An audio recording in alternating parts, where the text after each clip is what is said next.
পেটে বাচ্চা এসেছে, নামাজ পড়ে না, বাচ্চা এসেছে, কোরআন পড়ে না, রান্না বান্না করে না, আর ঘর থেকে নিচে নামে না। কেন? ডাক্তার শুনিয়ে দিয়েছে, গাইনি ডাক্তার বললে নড়লে, নামাজ পড়লে, ভারী জিনিস হাত দিয়ে তুললে পেটের বাচ্চা কি হবে?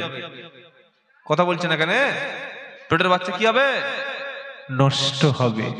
বলুন তো, আজ থেকে 20 বছর আগে মায়েদের বাচ্চা কাচ্চা কটা হতো? কটা? 16-17টা।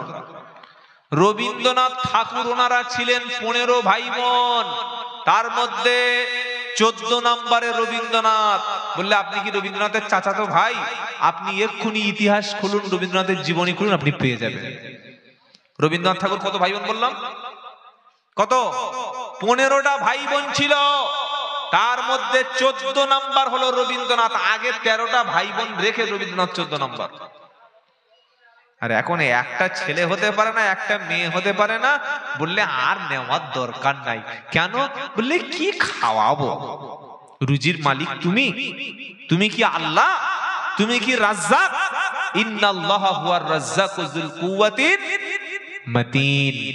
আল্লাহ বলছেন রিজকের মালিক আমি আল্লাহ, আমার হাতে। বলুন সুবহানাল্লাহ। এই ভুলটা কোনোদিন করবেন না। বর্তমান মায়েদের বেশিরভাগ সিজার করতে হচ্ছে। কেন?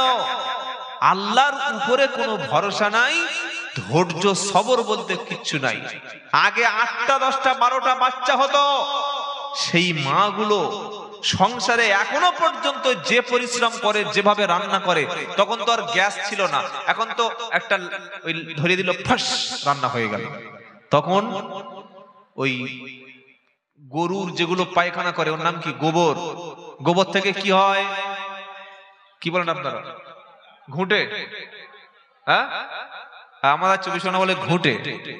ওইগুলো এনে ধানের অংশ, গোড়াগুলো, নাড়াগুলো নিয়ে কাঠ ভেঙে এনে রান্না করে তবে স্বামীর মুখে খাবার তুলে দিত।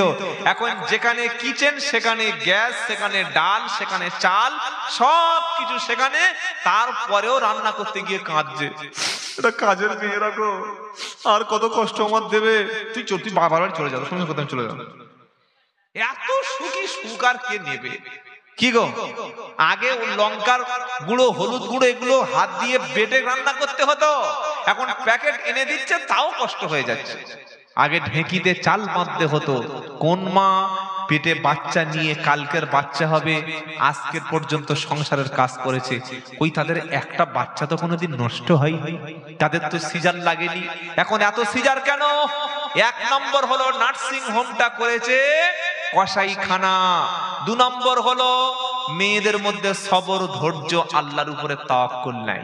যেই পেটে বাচ্চা এসছে প্রত্যেকদিন টেস্ট করছে, প্রত্যেকদিন টেস্ট, আজকের এই টেস্ট, কালকের ওই টেস্ট, টেস্ট করতে করতে ওই জীবনটাই টেস্ট হয়ে গেছে। হাজার হাজার রিপোর্ট, এই রিপোর্ট, সেই রিপোর্ট, ওই রিপোর্ট, রিপোর্ট খালি এতটা রিপোর্ট জমা হয়েছে। ডাক্তার বলে দিয়েছে খুব সাবধান, নড়বে না, একদম নড়বে না, পা তুলবে না, দাঁত বার করবে না, এরকম চুপচাপ স্ট্যাচু হয়ে বসে থাকবে, না তো বাচ্চা নষ্ট হয়ে যাবে। বুঝতে পারছেন না? ডাক্তার বলে দিয়েছে নামাজ পড়া যাবে না, সেই ভয়ে নামাজ ছেড়ে দিয়েছে। ছি, এটা ডাক্তার চিটিং বাজ, তো বেঈমান। পেটে বাচ্চা আসলে নামাজ বেশি পড়তে হবে। পেটে বাচ্চা সবে এসছে, ডাক্তার বলছে খবরদার রোজা করা যাবে না। কেন? বলে রোজা করলে বাচ্চা মরে যাবে। রোজা করলে বাচ্চা মরে?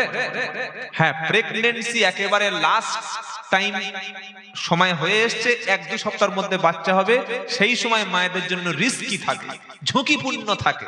1 মাস 2 মাস পেটে বাচ্চা আসেনি বলে রোজা করবে না, বলছে না? বলে না, এগুলো করা যাবে না। আল্লাহর উপরে ভরসা রাখতে হবে।